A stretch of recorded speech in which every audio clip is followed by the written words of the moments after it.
오늘 본문의 말씀을 가지고 바른 믿음 첫 번째 떠남이라는 제목으로 함께 말씀을 나누도록 하겠습니다.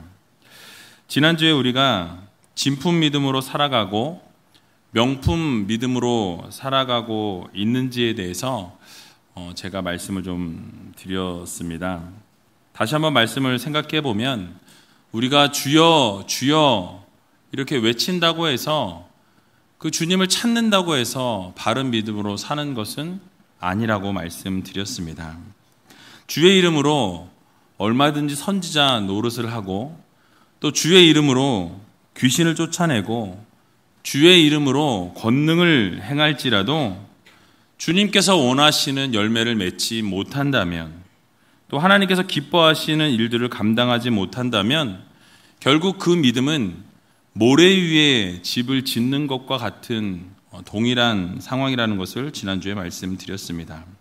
그래서 모래 위에 집을 세운 믿음은 결국 비가 오고 바람이 불고 창수가 나게 되면 결국 그 집은 심히 무너짐이 크다라고 주님께서 말씀하여 주셨습니다. 결국 우리는 반석 위에 믿음을 세워 나가야 한다라는 것을 말씀드렸습니다. 그래서 우리가 소위 말하는 짝퉁 믿음, 곧 진품과 유사한 유사품에 속지 말고 정말로 진품 믿음으로 명품 믿음으로 살아가라라는 것을 지난주에 말씀드렸습니다. 그렇다면 우리가 어떻게 해야 이 짝퉁 믿음으로 살지 아니하고 또 유사품에 속지 아니하고 우리가 살아갈 수 있을까요? 바로 우리가 진품 믿음, 바른 믿음으로 살아가게 될 때에 잘못된 믿음, 거짓 믿음을 우리가 구별해낼 수 있다라는 것입니다. 그래서 우리가 하나님께서 기뻐하시는 삶을 살아가고 열매를 맺는 삶을 살아가게 되면 유사품에 속지 아니하고 결국 우리는 잘못된 믿음을 분별해낼 수 있게 되는 것입니다. 앞으로 몇 주 동안 바른 믿음에 대해서 함께 좀 살펴보기를 원하는데요. 시리즈로 살펴보려고 하는데 그 중에 오늘 첫 번째가 바로 떠남이라는 주제입니다. 믿음의 모습 중에서 이 떠남에 대해서 함께 살펴보도록 하겠습니다. 우리가 믿음의 조상이라고 부르는 아브라함, 그는 여러 믿음의 본이 되는 그런 성경 인물 중 하나입니다. 성경의 수많은 곳을 보게 되면 아브라함에 대해서 상당히 믿음을 칭찬하는 것을 볼 수 있습니다. 특별히 아브라함에 대해서 로마서 4장 3절을 보게 되면 성경이 무엇을 말하느뇨? 아브라함이 하나님을 믿음에 이것이 저에게 의로 여기신 바 되었느니라 라고 말씀하고 있습니다. 또 갈라디아서 3장 6절에서 7절을 보게 되면 아브라함이 하나님을 믿음에 이것을 그에게 의로 정하셨다 함과 같으니라. 그런즉 믿음으로 말미암은 자들은 아브라함의 아들인 줄 알지어다 라고 말씀하고 있습니다.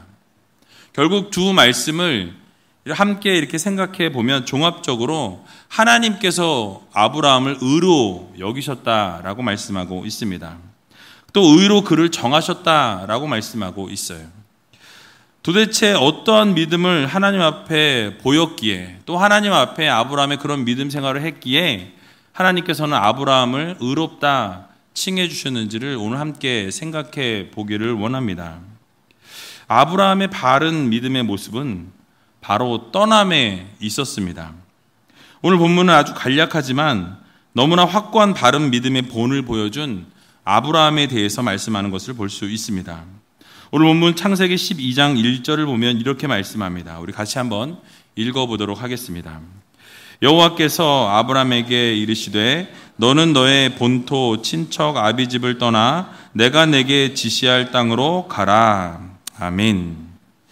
여러분, 하나님께서 아브라함에게 요구하신 믿음은 한마디로 떠남이었습니다. 너의 본토, 고향이죠. 고향을 떠나고 친척들을 떠나고 아버지 집을 떠나라 라고 말씀하셨습니다. 이 명령을 들었을 때요, 이 아브라함은 그 말씀 그대로 바로 순종하고 복종하는 것을 볼 수 있습니다. 어쩌면 우리는 이 떠남에 대해서 쉽게 생각할 수 있습니다. 그냥 떠나면 되지 라고 쉽게 생각할 수 있지만 그 당시 상황으로 생각해 보면 그 떠남은 그리 쉬운 일은 아니었을 것입니다. 아브라함에게 하나님께서 찾아오셔서 너는 너의 본토 친척 아비집을 떠나라 라고 말씀하실 때 떠나야 할 그 대상이 세 가지를 포함하고 있는 것을 볼 수 있습니다. 먼저 본토, 고향이죠. 그리고 친척들입니다. 그리고 아비집, 아버지의 집을 떠나라는 거예요. 이 본토라는 것은 아브라함이 태어나서 지금까지 살아왔던 메소포타미아 지역을 말합니다. 그 메소포타미아 지역은요, 상당히 그 곡창 지대였고요. 문화가 상당히 발달해 있었는데요. 그 가운데 우상 숭배하는 문화가 많이 발달해 있었던 상황이었습니다. 그리고 그 당시 친척들이 함께 모여 살았습니다. 친척들이 함께 그 촌락을 이루어서 살았던 그런 시대였는데요.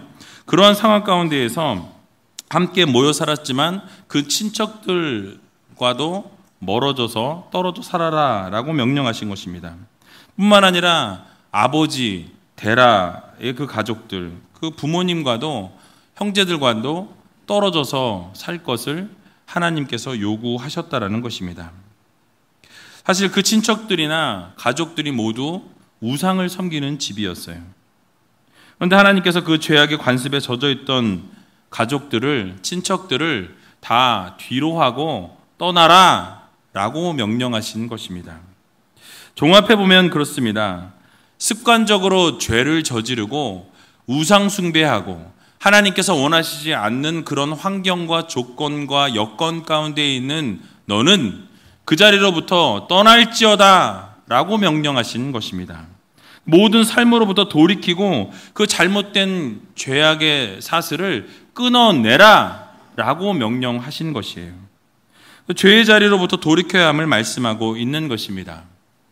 에스겔서 33장 11절을 보면 이렇게 말씀합니다. 주 여호와의 말씀에 나의 삶을 두고 맹세하노니 나는 악인의 죽는 것을 기뻐하지 아니하고 악인이 그 길에서 돌이켜 떠나서 사는 것을 기뻐하노라.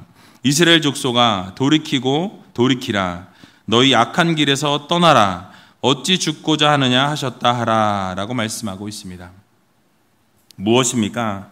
하나님께서는 습관적으로 짓는 죄, 그 상황으로부터 돌이키기를 원하신다라는 거예요.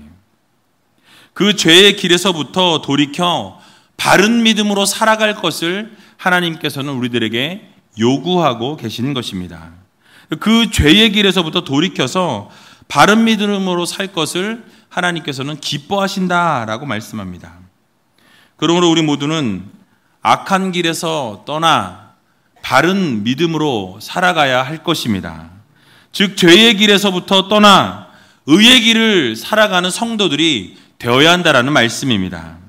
하나님께서 아브라함에게 떠나라고 하시는 것은 바로 죄의 자리, 또 우상 숭배의 자리, 그러한 자리로부터 떠나라라는 의미입니다.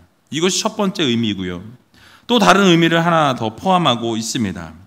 그것은 바로 아브라함이 현재 누리고 있는 사회적인 이 유대 관계, 또 경제적인 기반, 또 각종 기득권과 또 평안한 이런 생활, 거기서부터도 떠나라는 말씀이에요. 여러분, 하나님 앞에 이러한 부르심을 받았을 때, 또 이러한 명령을 들었을 때 과연 그것이 우리의 삶 가운데 일어난다면 여러분들 어떻게 하시겠습니까?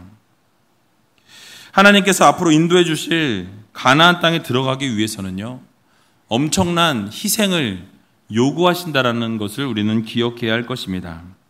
즉 본토와 친척과 아비집이 그 아브라함에게는 인생의 전부였습니다. 그런데 그 인생의 전부를 다 내려놓고 뒤로 하고 그 자리로부터 떠나라는 거예요. 여러분, 이런 기득권과 편리함을 내려놓기를 하나님께서는 원하시고 계십니다. 그리고 무엇을 의지하기를 원하셨습니까? 바로 그 모든 것을 뒤로 하고 하나님 한 분만을 바라보기를 원하신다라는 거예요.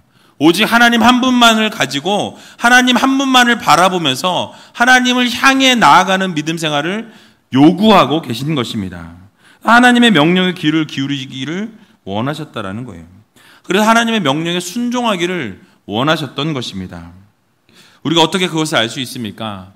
오늘 본문 창세기 12장 1절의 하반절을 보니까 내가 내게 지시할 땅으로 가라 라고 말씀하십니다.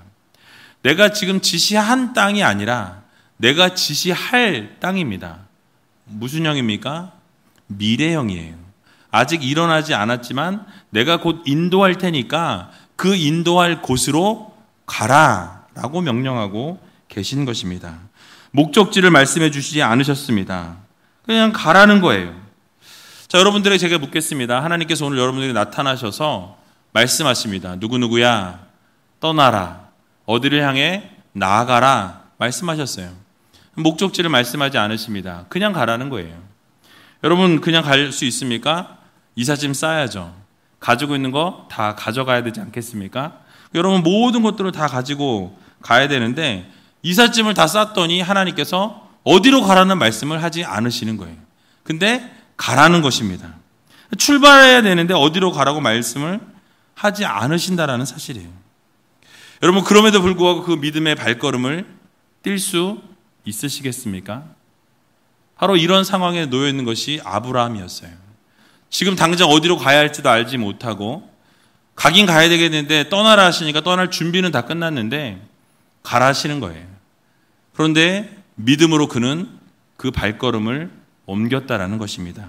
어디로 가야 할지 알지 못하지만 하나님께서 내가 지시할 땅으로 가라 라고 말씀하셨지만 하나님의 말씀이었기에, 하나님의 명령이었기에 그 말씀 그대로 순종했다라는 사실입니다.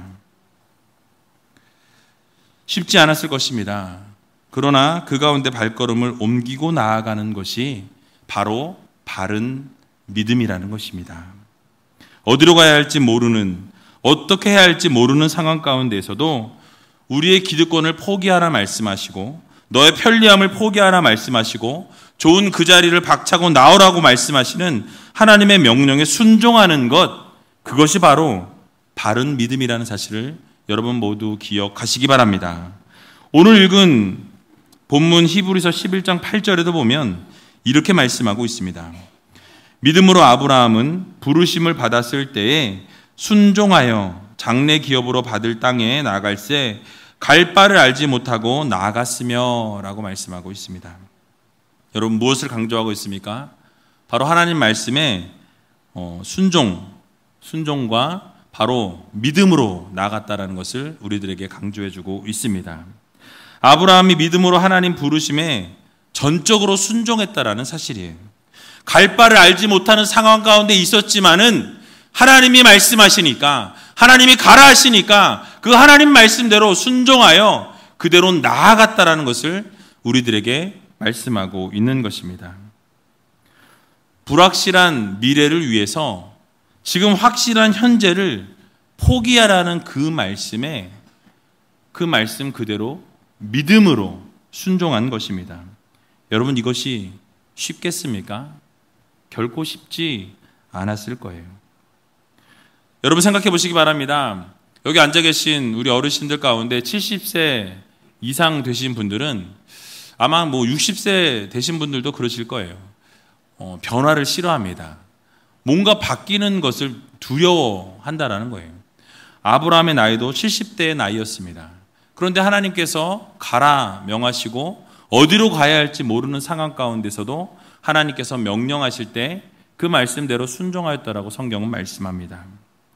변화를 아주 싫어하는 나이임에도 불구하고 또 안주해 있기를 원하는 나이임에도 불구하고 아브라함은 하나님 말씀에 순종했다라는 거예요. 떠나라고 하실 때 그 자리를 떠났습니다. 하나님의 명령이 우리의 삶에 떨어지게 될 때, 여러분들에게 하나님께서 어떠한 것을 요구하실 때에 과연 우리들은 어떠한 믿음으로 하나님 앞에 나아가야 할까요? 하나님의 명령이 우리 가운데 명하실 때에 과연 우리는 내 믿음으로 할 수 없을 것 같고 내 능력으로 그것을 감당할 수 없을 것 같지만 우리가 믿음으로 순종하고 나아가게 되면 반드시 하나님께서 그 모든 것들을 책임져 주신다는 사실을 여러분 모두 믿으시기 바랍니다. 그래서 하나님의 음성을 듣고 하나님 말씀대로 순종하는 것이 바로 바른 믿음이고, 또 우상 숭배로부터, 어두움의 권세로부터 하나님께서 떠나가라 명령하실 때에 그 명령대로 나아가는 것, 그것이 바로 바른 믿음이라는 사실을 여러분들 모두 기억하시기 바랍니다.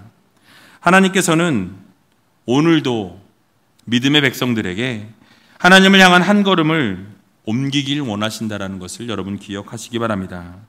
세상의 모든 기준을 가지고 있던 우리들이 하나님을 향해 믿음의 발걸음을 내딛기를 원하신다라는 거예요. 기다리고 계신다라는 것입니다. 이렇게 아브라함과 같이 바른 믿음을 소유했던 떠남의 본을 보인 사람들이 성경에 참 많이 있는데요. 그 중에 또 한 사람을 예를 들자면 모세가 바로 이런 떠남의 본을 보였던 사람이었습니다. 히브리서 11장 24절부터 27절을 보면 이렇게 말씀하고 있습니다. 우리 좀 길지만 같이 한번 읽어보도록 하겠습니다. 믿음으로 모세는 장성하여 바로의 공주의 아들이라 칭함을 거절하고 도리어 하나님의 백성과 함께 고난받기를 잠시 죄악의 낙을 누리는 것보다 더 좋아하고 그리스도를 위하여 받는 능욕을 애굽의 모든 보화보다 더 큰 재물로 여겼으니 이는 상 주심을 바라봄이라.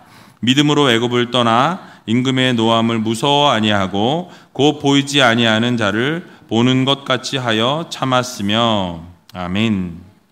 여러분, 모세가 어떤 사람이라고 소개하고 있습니까? 세상 부귀 영화를 포기한 사람이다 라고 말씀하고 있어요. 바로의 공주의 아들이라 칭함을 거절하였다 라고 말씀하고 있습니다. 그대로 있었으면 평안함을 누릴 수 있었습니다. 그대로 살았다라고 한다면 어쩌면 왕을 꿈꿀 수도 있었을 것입니다. 애굽의 궁정에서 누릴 수 있는 특권과 평안함과 모든 것을 포기했다라는 거예요. 자신이 수많은 것을 누릴 수 있었음에도 불구하고 하나님의 부르심을 따라 그 하나님의 부르심을 선택함과 동시에 세상의 모든 것들을 끊어버렸다라는 것을 우리는 기억해야 할 것입니다. 하나님께서 부르셔서 그 부르심대로 따라갈 때에 그 세상의 모든 풍요함과 풍성함들을 다 뒤로하고 하나님을 바라보며 걸어 나갔던 모세였습니다. 세상 사람들은 모두 부귀와 명예와 영화와 특권을 누리기를 원합니다. 그런데 모세는 이 모든 것을 다 뒤로하고 하나님의 부르심 앞에서 다 포기하고 좁은 길을 가기로 결단합니다. 그리고 선택한 것이 무엇이라고 말씀합니까? 바로 하나님의 백성과 함께 고난받는 것, 고난받는 능욕을 선택하였다라고 성경은 말씀하고 있습니다. 그러니까 편하게 살 수 있고 쉽게 살아갈 수 있고 그냥 좋게 살아갈 수 있음에도 불구하고 그러한 모든 것을 뒤로하고 오히려 종살이로 살고 있는 하나님의 백성과 함께 고난을 받기로 결단하였다라고 성경은 평가하고 있습니다. 여러분, 왜 모세가 이러한 어려운 길을 선택하였을까요? 무엇이 그를 하나님의 백성과 함께 기꺼이 고난을 받기로 결단하게 만들었습니까? 그것은 바로 하나님이 나라로 하나님의 의를 위해서 하나님의 초청 메시지를 받아들였기 때문에 그래요. 하나님께서 원하시는 삶을 살기로 결단하였기에 세상의 모든 풍요함보다 부귀 영화를 누리는 것보다 하나님과 함께 영광을 누리는 것을 바라보면서 저 하늘에 소망을 두고 그 소망을 위해 모든 것을 내려놓기로 결단한 것입니다. 그래서 이 세상 나라의 영광을 바라본 것이 아니라 하나님 나라의 영광, 하나님 나라의 소망을 바라보면서 이 세상 것에 모든 것을 두지 아니하고 저 천국에, 저 하늘에, 저 하나님 나라의 모든 것을 바라보면서 모세는 그 하나님을 향해 나아갔던 것입니다. 그리고 영원한 하나님 나라를 위해서 이 세상의 고난을 선택했다라는 거예요. 그래서 어디로 가야 할지 모르는 상황 가운데서도 그런 형편 속에서도 모든 것을 다 버리고 포기해야 할 수 있었던, 떠날 수 있었던 아브라함과 동일하게 모세도 하나님께서 주실 하나님의 영광, 장차 하나님께서 주실 하나님의 영광은 우리가 지금 이 세상에 누리는 것과 비교할 수 없다라는 그 바울의 고백과 같이 정말 하나님께서 허락해 주실 놀라운 은혜와 그 사랑을 바라보면서 그 모든 것을 내려놓았던 것입니다.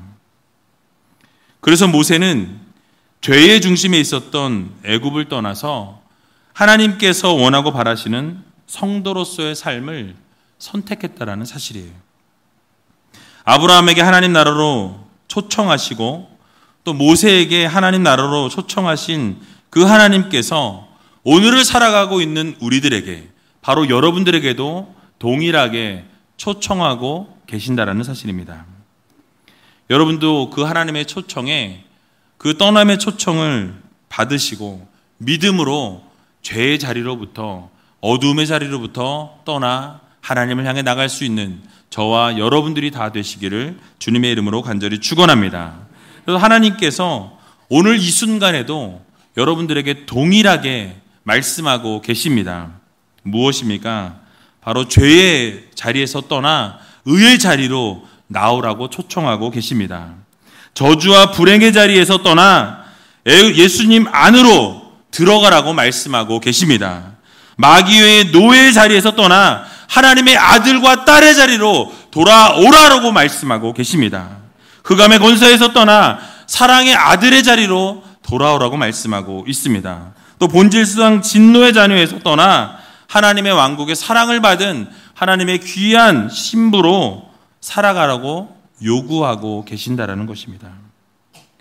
그러나 여전히 한국 교회 안에는 떠나는 척 하면서 죄의 자리에서 여전히 남아있는 그런 성도들이 너무나 많이 있다라는 거예요. 그러나 사랑하는 의지일교 성도 여러분, 소돔과 고모라를 떠났던 롯처럼 우리는 죄의 자리에서 떠나야 합니다. 하나님께서 여전히 부르시고 계세요. 우리가 온전히 예수님 품으로 들어가기 위해서는 어둠의 일과 세상의 모든 일들을 떠나야 합니다. 죄에서 떠나야 하고요. 사단의 굴레에서 떠나야 합니다. 어둠의 일로부터 떠나라 라고 말씀하고 계신 하나님의 음성을 여러분들 모두 들으시기 바랍니다. 수많은 성도들이 입만 예수님 안에 있고 우리의 생각과 우리의 몸과 우리의 손과 발은 여전히 세상 가운데 살아가는 사람들이 참 많이 있다라는 거예요. 이건 무엇입니까? 떠날 수가 없어서, 그것이 평안하고 좋아서 떠날 수가 없다라는 거예요. 여러분은 어떠십니까? 그러나 성경은 이렇게 떠나지 못하고 주저앉아 있는 자들에게 알곡이라고 말씀하지 않습니다. 쭉정이라고 말씀하고 계세요. 성경은 이런 신자들에게 좋은 곡식이라고 말씀하지 않습니다. 가라지라고 말씀하고 있다라는 거예요. 지난주 살펴본 것과 같이 수많은 성도들이 스스로는 알곡이라고 생각하고 스스로는 구원을 받았다라고 생각하지만 주님께서는 여전히 말씀하십니다. 주님께서는 나는 너를 도무지 알지 못한다. 불법을 행하는 자들아, 내게서 떠나가라! 라고 말씀하신다라는 사실이에요. 그러므로 우리 모두는 예수님과 함께 살아가기 위해서 죄의 자리에서 떠나야 합니다. 하나님이 원하시지 않는 그 자리에서 돌이켜야 합니다. 그래서 떠남이 곧 믿음이라는 사실을 여러분 기억하시기 바랍니다. 믿음은 예수님과 함께 하기 위해서 어둠의 세력으로부터 떠나는 것입니다. 바로 믿음은 그 예수님과 함께 하기 위해서 죄의 자리에서부터 출애굽하는 거예요. 그래서 어둠의 일로부터, 세상으로부터, 죄로부터, 또 하나님께서 미워하시는 것으로부터 돌이켜서 하나님을 향해 나아갈 때 그것이 바로 바른 믿음 생활이고 바른 성도의 삶이라는 사실을 여러분 기억하시면서 온전히 예수님과 함께 예수님 안에 거하시고 온전히 주님만 붙잡고 살아갈 수 있는 저와 여러분들이 다 되시기를 주님의 이름으로 간절히 축원드립니다.